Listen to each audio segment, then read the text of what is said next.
আসন্ন উচ্চ মাধ্যমিকের প্রথম সেমিস্টার পরীক্ষায় এবার প্রকাশিত হবে ওএমআর শিট। শিক্ষা সংসদের উচ্চ পর্যায়ের বৈঠকের পরে এই সিদ্ধান্তে শিলমোহর দিল শিক্ষা সংসদ। সংসদ সভাপতি চিরঞ্জীব ভট্টাচার্যের বক্তব্য, এতদিন নানা প্রযুক্তিগত জটিলতার সামনে আসছিল, কিন্তু সেগুলো কাটিয়ে ওঠার পরেই এই গুরুত্বপূর্ণ পদক্ষেপ নিতে চলেছে সংসদ।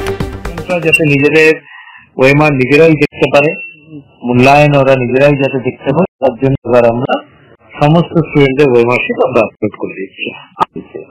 এত ডেটা যদি একসঙ্গে অ্যাক্সেস হয় তাহলে রেজাল্ট বসে যেতে পারে, মানে সার্ভার বসে যেতে পারে। আচ্ছা, এই জন্য রেজাল্ট আগে আপলোড হবে, সবাই রেজাল্ট দেখে নেবে, 72 ঘন্টা বাদে এটা আপলোড করা হবে।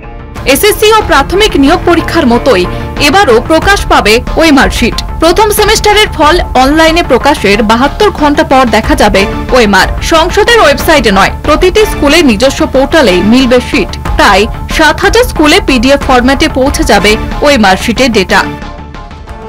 রাজ্যের 7000 স্কুলে নিজস্ব পোর্টালে একসঙ্গে প্রকাশ করা হবে 6টি পরীক্ষার ওএমআর শিট। স্কুল কর্তৃপক্ষ পরীক্ষার্থীদের চাহিদা মতো ডাউনলোড করে দেবে সফট কপি বা প্রিন্টেড কপি। ফলে ছাত্রছাত্রীরাও নিজেদের উত্তরপত্র সহজেই মিলিয়ে নিতে পারবে। উচ্চ মাধ্যমিকের প্রথম সেমিস্টার পরীক্ষা হবে 8 সেপ্টেম্বর থেকে 22 সেপ্টেম্বর, প্রতিদিন সকাল 10টা থেকে 11টা 15 মিনিট পর্যন্ত। কলকাতা টিভি।